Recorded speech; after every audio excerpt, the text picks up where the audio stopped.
of the WCEG Network on the WCEG Talk Radio. We're the worldwide community empowerment group where we speak life into the community. I am Dr. Babs, your physician and founder of Living at Your Finest Wellness. I'm your show host for tonight on this Holistic Perspective show, and I'm joined by my wonderful colleague and friend, Dr. Gabrielle Williams. She is a physician and founder of Gateway Direct Health. We're here to enrich you all with information that is not just going to be inspirational, but impactful. So, we've approached this flu season, cold season, and we thought that it would be best to talk about the best practices on how to stay healthy and well during this season. So the question for the hour, what are you doing to get yourself ready for this cold season? Have you armed yourself with all the appropriate gear to ensure that you can fight all the viruses, all the unnamed viruses out there? So this evening, our goal is to discuss a few things: the different cold illnesses, how can you differentiate one from the other?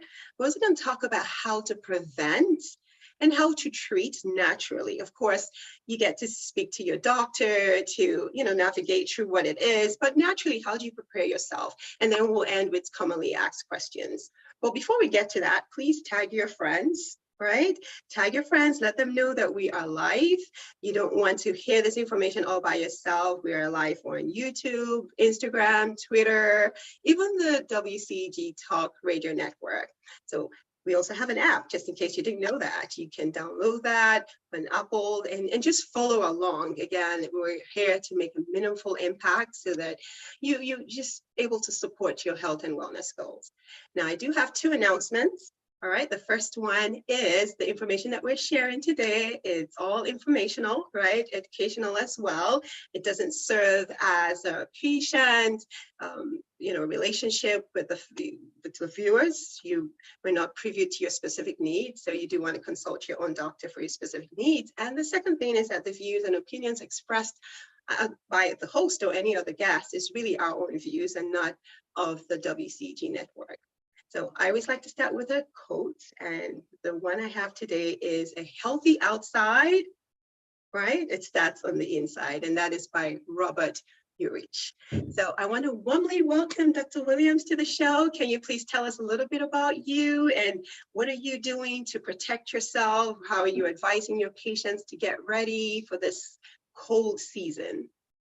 Hi, everyone. I'm Dr. Gabrielle Williams again, and thank you so much for the opportunity to be on this show. How am I protecting myself? Getting rid of the kids. Just kidding. But the reason why I say that is because we know that when people are in close proximity and are not hygiene mature, right? Like they don't know to do the correct hygiene of washing your hands, not touching your face, and not coughing on other people. Well, that's where these viruses and the flu and COVID brews. And so that's what I'm trying to do. Those daycares, those schools unfortunately are full of the viruses, but that's what we teach the kids. We teach the kids to wash their hands, cough into their arm or just away from people. If they have a napkin, they can cough into that and throw it away. Make sure to wash their hands afterwards and not to stay too close to people who are sick, unfortunately, because those viruses, they like to hop around. They don't like to be by themselves in one person. They want to spread the love that they have. Yeah, that is great advice. And not just the schools, right? Any public area. I've had so many patients that have been on the plane, right? And traveling for days, and then they come back and they're like, oh, I feel like I'm coming down with something. So we all definitely need to guard ourselves, be very mindful. It wouldn't be a bad idea to wear those masks again. I must confess, I really didn't like wearing it, but I wore it because it was going to protect me and protect others. So certainly, just like you mentioned with the schools, make sure that they're washing their hands, covering their nose, making sure that if you're sick, stay away. Do not risk getting other people sick. Those are certainly great habits to obtain and make sure that you keep them during the season. Now, I guess people will be wondering, what are some of those illnesses that happens. I mean, the most common one we hear is flu, of course, with the COVID. But are there other things that you see at your practice that you can share with us that, would help our listeners kind of, distinguish between whatever it is that is going on with them? Sure, yeah. So there are thousands of viruses that cause respiratory symptoms, respiratory meaning lungs, nose, mouths, like sore throat. So there are multiple viruses that cause those symptoms, including RSV, which is respiratory syncytial virus, which typically causes really bad cough in kids, but we've seen them in adults as well. And they can sometimes, if you're predisposed, if you have a lung issue like COPD or chronic bronchitis or obstructive bronchitis or emphysema, RSV can cause damage, even though, again, it's usually occurs in kids. And then there's like a whole host of things, a whole host of viruses. But other organisms that can cause respiratory issues are like strep throat, like that is caused by a bacterial infection. It's usually causing sore throat. Like that's a big thing, sore throat. Your tonsils are inflamed and pus coming out of them. It's it's painful to swallow. You might have enlarged lymph nodes from strep throat. Other condition that can cause like the runny nose is actually allergies. So some people have really bad allergies in the spring from the flowers budding and the trees growing, but also they can happen in the fall, that certain trees grow or certain plants grow in the fall, and that can trigger allergies that kind of looks like a viral infection because it can cause runny nose, nasal congestion. So there are multiple reasons why we have those symptoms, but most common, of course, are viral infections. Yeah. And then, the fact that I'm so glad that you mentioned strep throat, because, oh my goodness, it feels like I've had it before. I don't know if you've ever had it. It felt like there was a razor blade in my throat. It was really painful. And what I usually tell my patients or just family members where they think everything is strep throat. I don't know if you've ever had patients where they always say, I need antibiotics, everything is strep throat. But really, strep throat, the way, we diagnose that, just to your point, is that you have those symptoms that you've referred to. And that's usually the first thing that tends to happen. They would just have that sore throat compared to allergies, where it's more of runny nose, congestion, runny eyes, and then you have all that drainage. And over a period of time, then they could have some soreness in the throat. Is that something that you observe as well? That the sore throat comes afterwards with allergies because of all the drainage. But if it's strep, that's like you wake up, you just have like, the sore throat and it's painful to swallow. And then you have all those, painful lymph nodes. There is another one that with the allergies, if it's not treated properly, that can advance to sinusitis. That means a bacterial infection, right? A superimposed infection in your sinuses that leads to sinusitis. So it's a whole barrage of illnesses that could fundamentally start as a virus, but if it's superimposed with a bacteria, then of course that becomes even more severe with fatigue and all the other things going on. Yeah, so I guess with everything that we said now, I guess our listeners would like to hear, so how can I protect myself? How can I keep, other than of course the hygiene that we started off with, right? Covering your nose, washing your hands, staying away from public areas. We definitely, both of us, we practice lifestyle medicine. We're very passionate about it. We know that all the lifestyle habits are evidence-based, and it shows that it certainly can prevent chronic diseases. And I know we're talking more acute now, but it certainly can help to build our immune system. So what are some of your practices personally, and what do you share with your patients? I know this will seem far-fetched, but making sure your sugars are in order. Yes, I'm talking to my people with diabetes.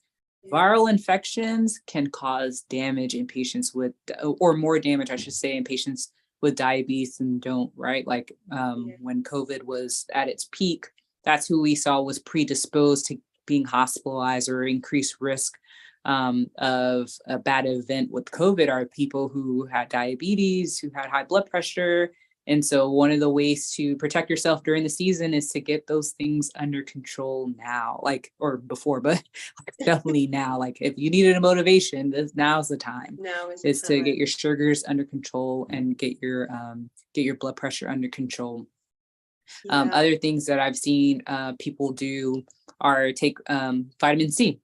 So the evidence is a little, I don't know, it's like not really clear or really straightforward. But before they were saying that vitamin C, if you take it before, could help with decreasing how long you'll potentially have a viral infection. But it doesn't necessarily cure it, but more of to decrease the symptoms or how long that they last.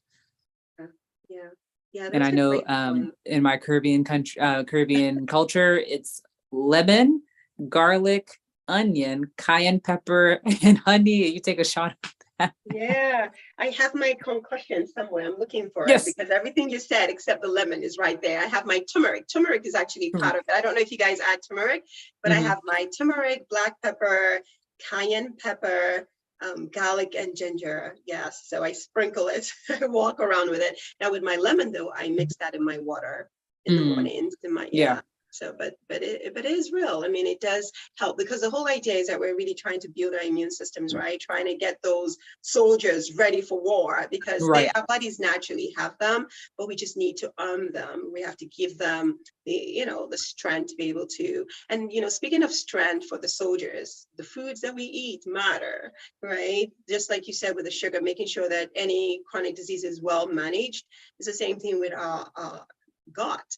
Our gut actually produces, I'm trying to remember how much percent, whether it's between 50 or 60% of our immune system actually started in the guts. So if we have a healthy gut, our gut microbiome, which we call the good bacteria, if that good bacteria is not happy or pleased, then it's not going to create those soldiers and get them ready for war, meaning the immune system. So Right. certainly we have to make sure that we're eating nourishing foods, the fruits, the veggies that you spoke about, the vitamin C. Of course, you can get that in citrus fruits and other things. And all those things definitely help to build the immune system, the whole grains, the veggies, the fruits, the legumes, all those things. And of course, water. Some people don't like water, but that's why I put lemon in it. But just anything to make you, suddenly that you stay hydrated. So definitely, we talked about controlling chronic diseases. We talked about nourishing foods. Any other toolkit that you have to either build the immune system or just get us prepared for this cold season? Yes, making sure to rest. Oh, You yes. have to get your sleep. Don't say, "Oh, well, when I get sick, then I'll sleep." You start now. You have to start now. Okay, so I'm really, like you said, big on lifestyle medicine, and lifestyle medicine is self-care. It's saying that I am worth investing the time and the knowledge to know how to take care of my body, right? With or without medications. And so part of self-care is getting adequate rest and decreasing stress levels and being able to manage like our response to stress, so that again, when we get sick, we are not in a place of disadvantage, right? We are we are on top of it, like you Oh, said. yes. Oh, yeah. You make a good point about being in a state because, we live in a world where we have to go out, right? We're not going to stay cooped up in the house. It's Right. cold, flu season. We have to live life, but we have to, be ready for when these viruses, when they come, because we're prepared, it will get at us, but it will slap right back, just to your point. And the way I look at it, like if you look at a pendulum, at the extreme right, you have wellness, and in the center, you have your health. And at the other end, which is the left-hand side, you have, sick. So how far out you go will determine how quick you're able to bounce back. So if you're between Right. that health where you are currently Right. versus wellness, which is a dynamic, continuous, state of well-being, then you're quickly to bounce back. But if you're on the other spectrum, then it takes a whole lot to bounce right back. So I like that you definitely made that point there. Yeah, sleep is so essential. And again, with the sleep, a lot of immune systems are built then, right? And we help to decrease the cortisol level when we sleep, because if we're not sleeping, we're increasing our cortisol. So we're body is just in that stress state. Yes. So certainly sleeping more will help for sure. Yeah. Now, what are your thoughts about just physical activity? Does that play a role at all? What are you telling? And the reason why I asked you this question is because I don't know if you've noticed, but I know it happens to me. I like to, do a lot of walking outdoors and stuff, but I do not like the cold. And when it comes to gearing up and wearing so many sweaters, it's a hassle. That's why I don't really like the tights. I don't know if you're a tight person, but it takes too much work and time to get ready during the winter months, right? It's extra time. So my excuse usually is that, no, it's too cold outside, I'm not going to walk. And then before you know it, we're not exercising as much, even getting to the gym and running in. So I don't know, what are your thoughts? What do you usually say? Are you somebody that works out during the winter months, cold months? How do you tell your patients to navigate through that period?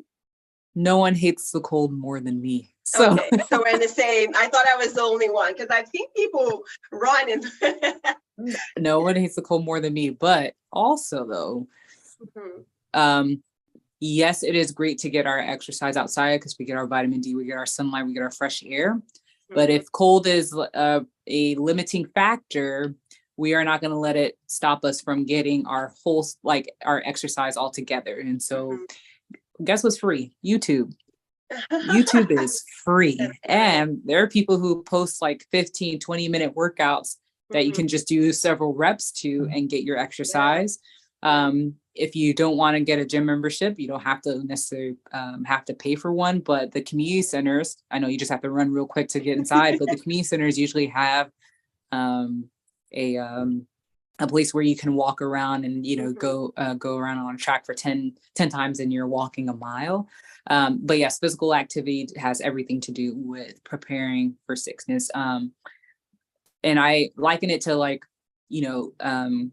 if you're able to make sure that your baseline health is wonderful, if you are hit with something, you're more than likely to bounce back faster and better. Oh, yeah. And so that's why Dr. Babs and I are harping on lifestyle and preparing now, being proactive now. And it does take intention. You're not going to be healthy without doing any work, right? Or putting in any investment.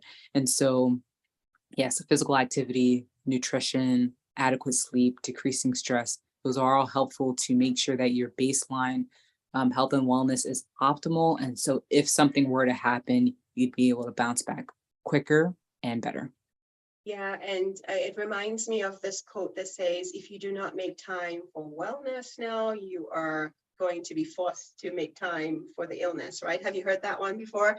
That if you don't make time now to be well, then it's unfortunate when you take ill, you're going to be forced to take care of yourself. So definitely prevention is better than cure at this point, to make sure that we're well prepared. So again, just to recap on everything that we said, we already know the different cold issues that we could have, allergies. It could just go from allergies, pure allergies, as you beautifully said about the spring and the fall. I actually had a patient that said never had issues with allergies. And then all of a sudden in the fall, she's like, what is going on? Runny nose, watery eyes. So just be observant of how your body is changing, and be aware of how you want to nip it in the butt right away.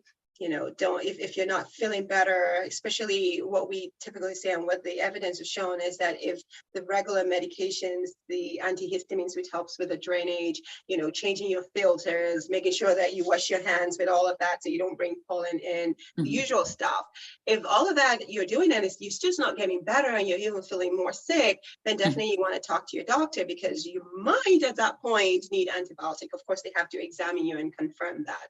And, if we're talking about flu, it's all the symptoms and more, but feeling weak and tired. COVID has, it could be non-specific, but again, most of the common things that we hear are similar to the flu, but some people their taste, their smell, right? Right. Other unique things. Of course, we have a lot of all these testings around that you want to check. So these things, just to be aware of what they are. And then we spoke about strep throat. Now, what's about pneumonia? Somebody had asked me about walk-in pneumonia and bronchitis. Secondly, one of the things that we will talk about is smoking, because if you're at risk, just as we spoke about diabetes and hypertension, if you smoke, this will be the time, just like Dr. Williams said, if there's a reason to get rid of, some of those habits. And I know we're creatures of habit, so you definitely want to work with your healthcare provider to help you, reduce and ultimately come off of those things. But I want to ask you, in terms of your practice, Dr. Williams, how often do you see like walk-in pneumonia or bronchitis during this cold season? Oh, yes, you are totally right. That is all in the, I guess, in the bucket of all the things that could happen. All the respiratory. Mm-hmm. So bronchitis is where there's inflammation of the bronchus, bronchioles, which are the breathing tube and stems into the lungs. So where air is coming into the lungs and out. And so when they are inflamed and have mucus in them, they can cause wheezing and just not really great stuff. Now, most common cause of bronchitis is viral infections, unfortunately. And so that's what we call like maybe a lower respiratory infection or symptom, versus the upper respiratory is more the nose, mouth. Yep. And so pneumonia, though, is bacterial infection of the lungs. So this is actually common symptoms are fever, persistent fever, and cough. With viral infections, you can have a fever, but usually, again, it gets better. With pneumonia, because you need an antibiotic to fight off that infection, the fever will persist or can persist. But some people can have pneumonia for a week or so and like just moving around, but have like some shortness of breath and maybe not realize that they're short of breath, and have this cough. It could be productive, meaning that you cough up some mucus, or it could be dry. And pneumonia, you definitely need an antibiotic for that, definitely. Yeah. And I guess that takes us to, some of our commonly asked questions. And I'm glad that you brought it up. When will be the indication for antibiotics, right? So it's not everyone that is coughing that needs antibiotics, right? And it's not, there's usually the question, is it productive? Is it what color? Is it greenish? Is it yellow? It's really a combination of all the other symptoms, if there's fever, if it's worsening. So how do you approach that in terms of when people inquire and ask about antibiotics? I think it'll be important for us to stress why everyone doesn't need antibiotics, because antibiotics, as good as it is, it can cause some issues. So I'll let you share your thoughts about that. Sure. I know, okay, I know you are miserable. I know, guys, I know the viral infection is causing so much congestion, you can barely breathe. I know that you're causing a cough that people are looking at you crazy. I know that you really want something to get rid of that. I get it. I really do. I see you and I feel you. But viral infections do not and will not get better with antibiotics, because antibiotics are targeting bacteria, not viruses.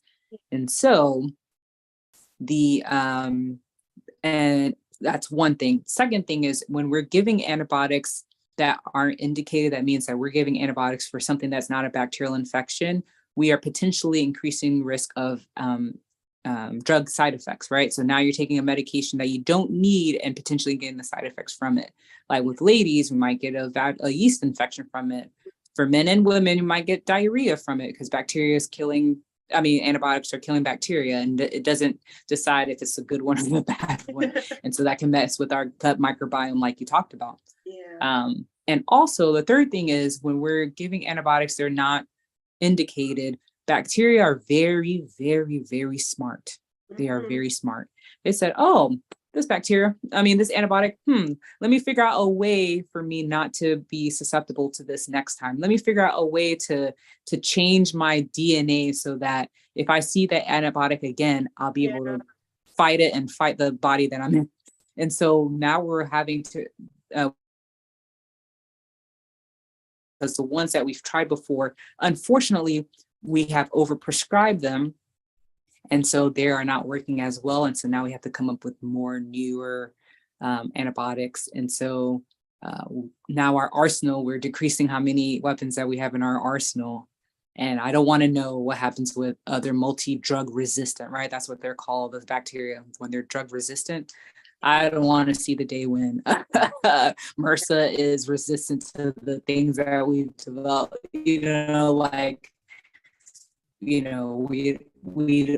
want to head that way. And so as physicians, pharmacists, healthcare providers, we have to be, and again, educate, but also like recognizing it's not just for now that we're looking at, we're also looking into the future, making sure that we're protecting future generations.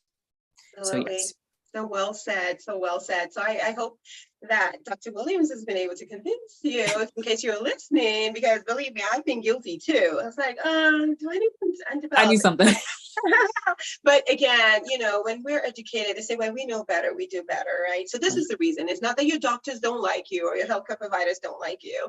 It's just for all the reasons that Dr. Williams beautifully outlined. That's why. So we want to prescribe it when it's indicated, when it's needed.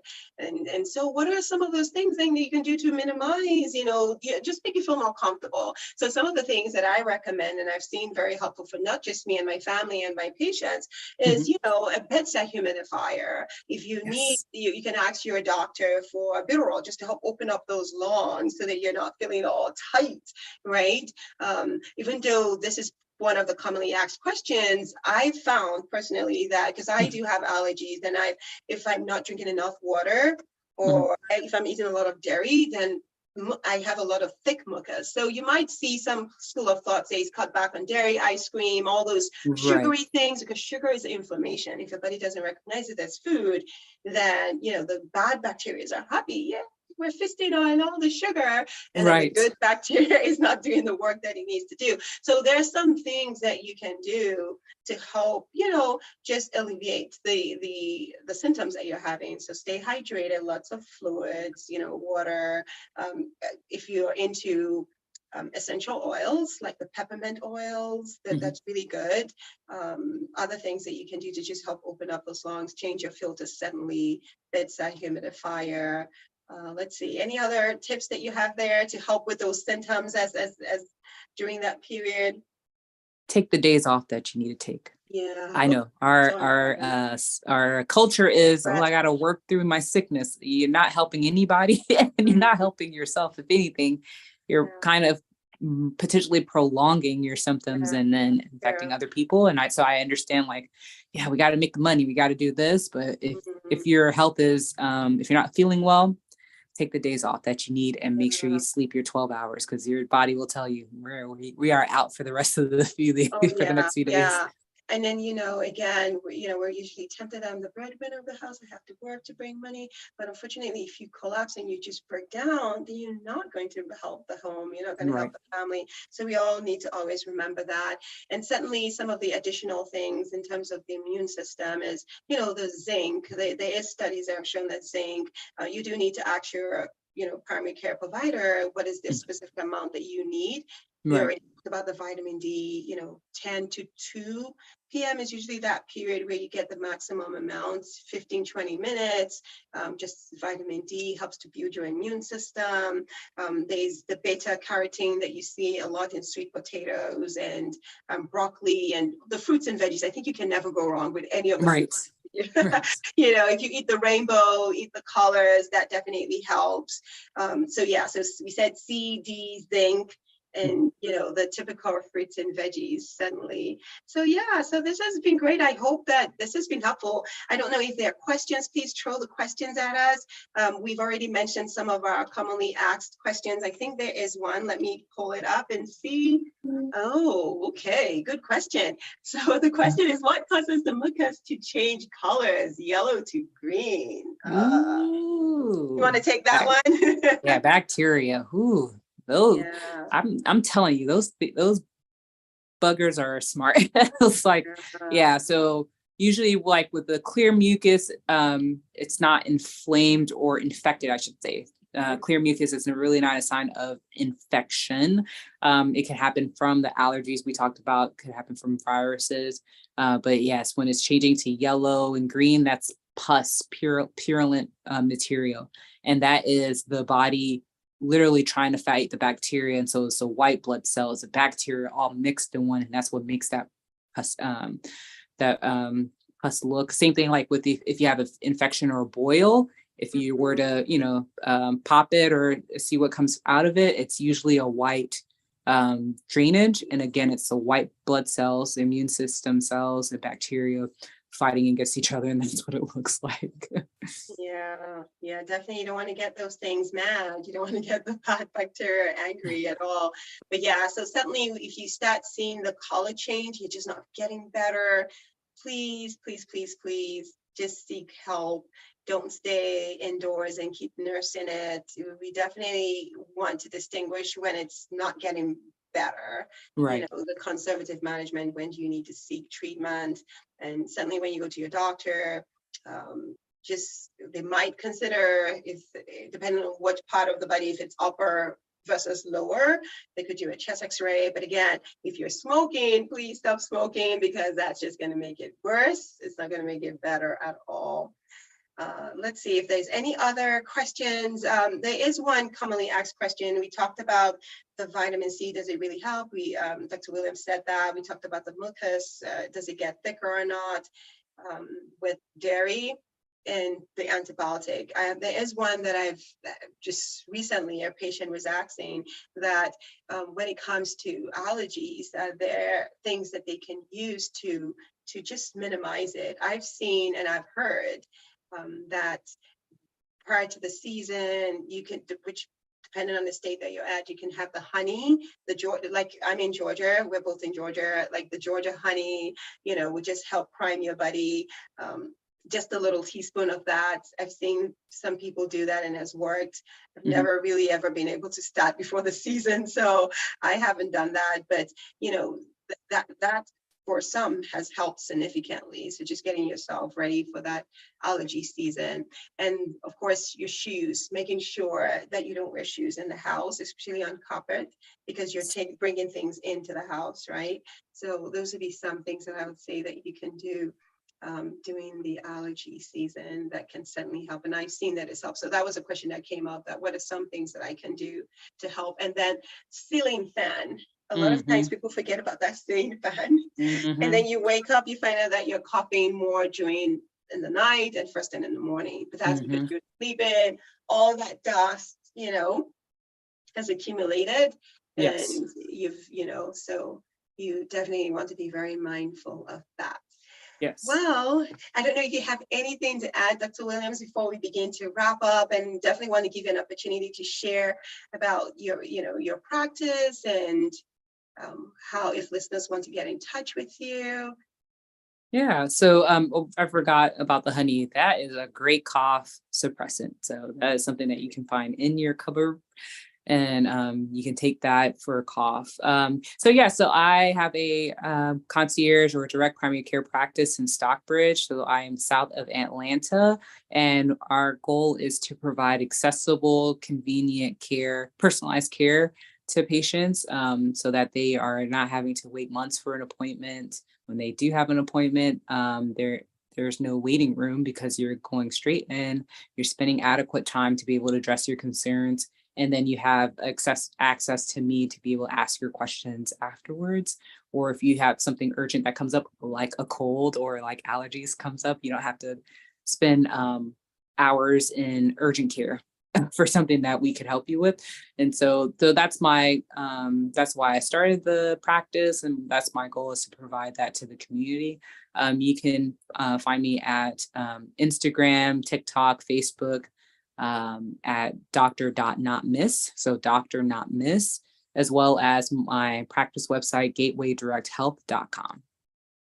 Very good. Yes, and that's so important because we find that the emergency room, unfortunately, is still filled up and backlogged with people having cold that they think it's, so having that close relationship with your physician really, really matters, and it's so important that during this season that we connect ourselves with the doctors that know us and have that relationship. Right. I something that we should mention is commonly asked question is the vaccine, Oh, right? yes. So yeah, so flu shot, COVID shots. Um, so when it comes to flu, I know there's a lot of controversy about it. In spite of whatever vaccine out there, what Dr. Williams and I are saying is that all that vaccine, whether you take it or not, is not going to make a difference if your health, if you're still smoking, right? If you're not sleeping, if you're stressed, if you're not eating well, because Right. that vaccine is just to supplement. It's not supposed to be the healer of all things. Right. Let's just put that out there. Right. So all the anti-inflammatory herbs and spices, like we talked about the turmeric. I love turmeric. The lemons, all those things. You do need to have those. Now, when we talk about vaccines, like for instance, the flu, I know there's some people that just genuinely they can't take it because they just fall sick. But the thing is that they're not giving you the live flu vaccine, no virus. No, it's the dad. It's just like what Dr. Williams said, that when you take antibiotics, right? The body is so intelligent that it's like, ooh, look at this. I need to find a way to I've recognized it. I need to know when it comes again that I can guard against. And that's what the flu, any vaccine that you're getting, it's a dead. There are different types of vaccine, but we're not going to go into that part. But the summary of it is for the flu, it is a dead one that is there that your body forms a protection against it so that when you do have the real thing, your body can attack it much better. It doesn't mean that you won't catch it, but Right. you minimize the effect. So that's what the flu, and as well as the COVID, nobody's giving you life virus in your body. Yes. And I think that's where the controversy is, that people always feel like, they're injecting things into our bodies. But based on the research that we've seen and all the investigation and studies, that's not the case. Now, I personally have had the flu shot. I do take it, and I haven't had any side effects. But there are people that truly, have side effects. Right. Now, as for the COVID, I don't know, what are your thoughts about COVID in terms of, did you have any reaction to any of those COVID vaccines when you took them then? The only thing was my arm was hurting, but that's true with any vaccine. But to me, it was worth it because of the protection that I'm having my body make. Right. Like I'm just helping my body say, hey, instead of catching COVID, how about we just like see a little part of it? Let's develop some antibodies so that if we do see it again, we have a defense already ready. Right. So, personally, I think that vaccines are helpful. I think they've proven themselves to be helpful, especially when we see the how polio, is, it was gone anyway, but, polio was gone.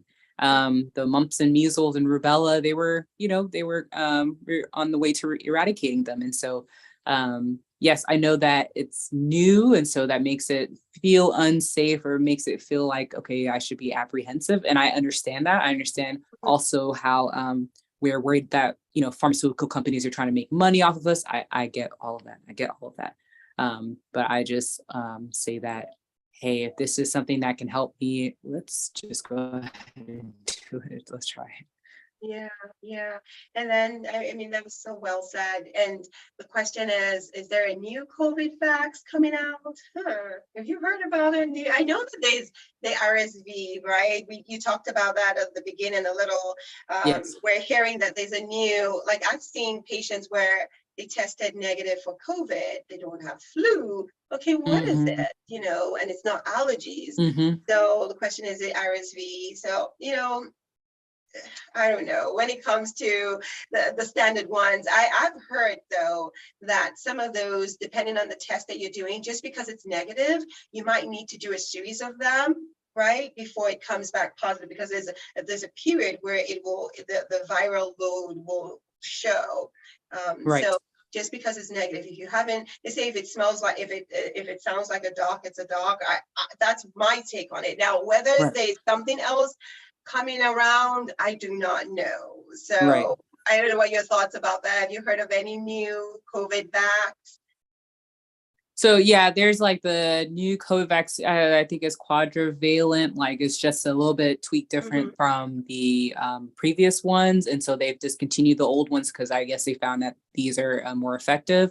But as far as new viruses, I haven't heard any, but these viruses have been around for a long time. And I think it's recently that when we had COVID and flu tests, everyone's like, okay, I need to get tested to see what this is. But in actuality, a lot of these viruses, like we don't have tests for, one, and two, testing doesn't necessarily make a difference because typically they do get better. They do get better. But what we found with COVID is like how deadly it was. So we're like, all right, we this is something to definitely invest. But there are thousands of viruses that can cause respiratory symptoms. And so right now, I don't know of a new virus. But again, this could, like the symptoms that people are having, they test negative for flu and COVID, this could be the same viruses that were here 20 years ago that we just didn't test. Yeah, because we speak mostly of the most common ones, but that's right. not to say that, and what I found is from season to season, even with the flu shot, which we usually recommend somewhere around September to about March, every year they find that, okay, they have to, have a different kind of vaccine because the variant is stronger. And then the vaccine that they have needs to be able to match with what we have on ground. So there's going to, we're in a world of lifelong learning. We keep doing research to make things better, to make it adaptable to the human. And of course, to the virus, they try to get smarter and smart. So we are the ones that we need to arm ourselves with everything that will build our immune system. There's just nothing better than saying, prepare yourself for battle. Very, very important. I think that, is it okay to take different vaccines at once, flu, pneumonia? Yeah, so you can take the COVID and the flu.